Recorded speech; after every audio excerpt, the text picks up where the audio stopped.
আসসালামু আলাইকুম ওরহামাতুল্লাহি ওবারাকাতু। ভাইবা কৃষি টিভি নতুন একটি ভিডিওতে সবাইকে স্বাগতম।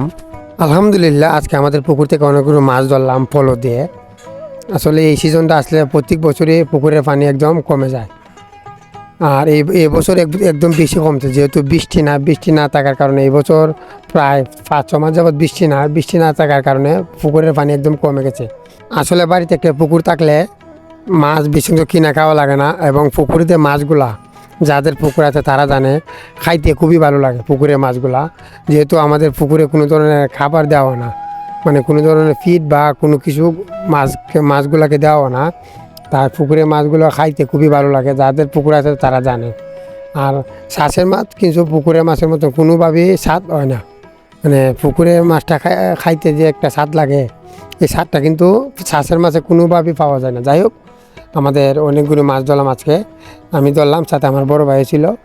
আর আমাদের এই পুকুরটিতে এখন বর্তমানে শুধু তেলাপিয়া মাছ আর কিছু লাডি শৈল মাছ এই মাছগুলো আছে।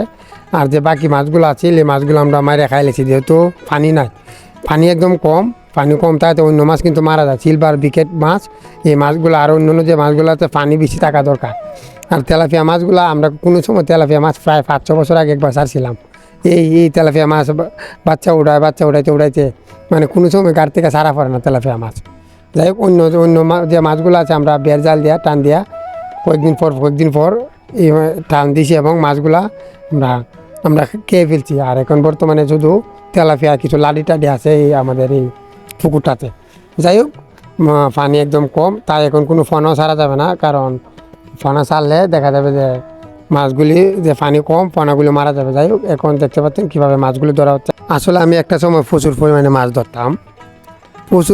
মাছ ধরতাম, রাত্রিবেলা সারা রাইতে মাছ ধরছি বন্ধু গিয়ে।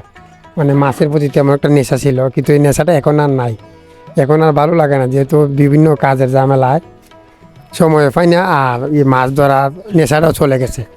আগে যে পরিমাণ মাছের নেশা ছিল, যে পরিমাণ মাছ ধরতাম আমি, আসলে এখনও যদি আমি মাছ ধরা লাগি যে কোনোখানো, মানে যে আমাদের খালে বলেন যে কোনো জায়গায় মাছ ধরি, যে পরিমাণ মাছ আমি ধরতে পারি, আসলে প্রচুর পরিমাণে মাছ ধরতে পারি, কিন্তু এই শখটা আর নাই আগের মতন।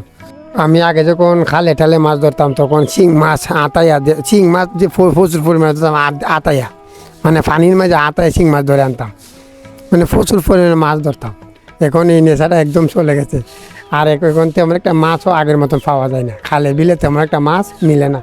আগে যে পরিমাণ মাছ থাকতো আমাদের এলাকায় খালে বিলে প্রচুর পরিমাণে মাছ থাকতো। যাই হোক, সবাই দোয়া করবেন আমাদের জন্য, আমাদের সুস্থ থাকি, ভালো থাকি। ভুট্টা বাঙানো হচ্ছে আমাদের গুরুর জন্য, প্রায় একদিন পরই ভুট্টা বাঙানো হয়। সবাই কে কোথা থেকে আমার ভিডিও দেখেন অবশ্যই কমেন্ট করে জানাবেন। সবাইকে অসংখ্য ধন্যবাদ এতক্ষণ পর্যন্ত আমার ভিডিওটি দেখার জন্য। আসসালামু আলাইকুম ওয়া রাহমাতুল্লাহি ওয়া বারাকাতুহু।